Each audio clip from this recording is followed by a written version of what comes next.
भाग 2। आमना सामना और नियति की पहली दरार।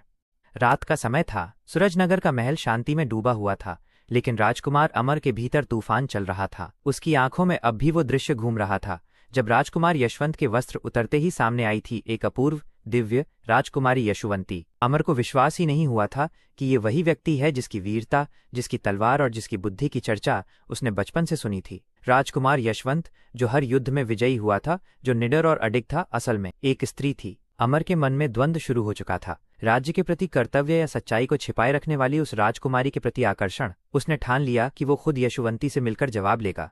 अगले ही दिन अमर राजमहल पहुंचा, एक विदेशी व्यापारी के वेश में। महल में मेला उत्सव का माहौल था।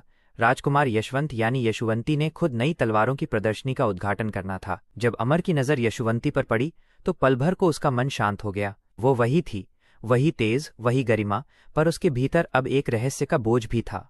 उद्घाटन के बाद जब यशुवंती अकेली बगीचे में आई, अमर उसके पीछे पीछे गया और धीरे से बोला, राजकुमार, या कहूं राजकुमारी यशुवंती। यशुवंती ठिठक गई। उसकी आंखों में बिजली सी कौंधी।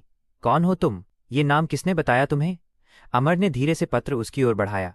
शायद अब किसी छुपाव की जरूरत नहीं रही, राजकुमारी। यशुवंती ने पत्र देखा और तुरंत समझ गई। तो वो दासी, उसने सब बता दिया? अमर, नहीं, उसने नहीं। ये भाग्य था जिसने सच्चाई को मुझ तक पहुंचा दिया। वह कुछ पल रुका, फिर बोला, तुम जानती हो यशुवंती, तुमने एक झूठ से 3 राज्यों की नींव हिला दी है। अगर ये बात बाहर गई तो न सिर्फ तुम्हारा नाम, तुम्हारा पूरा राज्य मिट जाएगा। यशुवंती ने दृढ़ स्वर में कहा, झूठ नहीं अमर, ये एक बलिदान था। मैंने अपना अस्तित्व मिटाकर अपने पिता का राज्य बचाया है। अगर मुझे छलना कहते हो तो हाँ, मैंने छल किया, पर किसी को चोट पहुंचाने के लिए नहीं, बल्कि सबको बचाने के लिए। अमर कुछ पल उसे निहारता रहा, फिर बोला, कभी कभी सत्य भी चुप रहकर अपराध बन जाता है यशुवंती। अब तुम्हारा रहस्य सिर्फ तुम्हारा नहीं रहा, अब ये मेरे हृदय का हिस्सा बन चुका है। दोनों के बीच गहरी चुप्पी छा गई। रात की हवा ठंडी थी, पर उस चुप्पी में एक अजीब सी कंपन थी, शायद प्रेम की या शायद आने वाले तूफान की। अमर उस रात अपने ठिकाने लौट आया, पर उसकी आंखों में यशुवंती की छवि जैसे अंकित हो गई थी। वो न तो राजकुमार की तरह दिखने वाली राजकुमारी को भूल पा रहा था, और न ही उस साहस को जो किसी स्त्री ने अपना राज्य बचाने के लिए दिखाया था। दूसरी ओर राजकुमारी यशुवंती भी असमंजस में थी।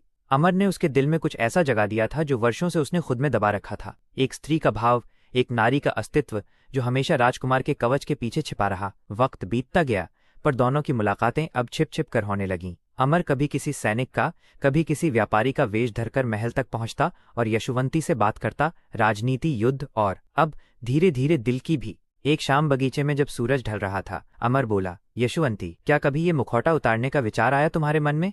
यशुवंती मुस्कुराई, मुखौटा नहीं अमर, ये मेरी ढाल है। इसे उतार दूं तो राज्य नष्ट हो जाएगा।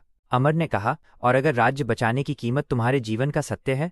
यशुवंती ने धीमी आवाज में कहा, तो मैं वही कीमत दूंगी, क्योंकि मेरे जन्म का अर्थ भी राज्य की रक्षा में ही है। पर नियति ने जैसे दोनों की ये गुप्त मुलाकातें देख ली थीं। महल की गलियों में अब कानाफूसी शुरू हो चुकी थी, किसी अजनबी के बार बार आने की बात और राजकुमार यशवंत के बदले हुए स्वभाव की चर्चा। इधर अनूपनगर में राजा अनूप सिंह को अब तक पत्र की पूरी बात नहीं पता चली थी, लेकिन राजकुमार अमर के मन में तूफान बढ़ता जा रहा था। वो जानता था कि अगर सच्चाई उजागर हुई तो सूरजनगर और अनूपनगर दोनों के बीच युद्ध अवश्य होगा। अगले भाग में राजकुमार अमर और राजकुमारी यशुवंती के बीच का रहस्य क्या प्रेम का रूप लेगा या बनेगा आने वाले युद्ध का कारण? क्योंकि अब ये सच्चाई सिर्फ 2 दिलों में नहीं, बल्कि 2 राज्यों के बीच की दीवार में दरार डालने वाली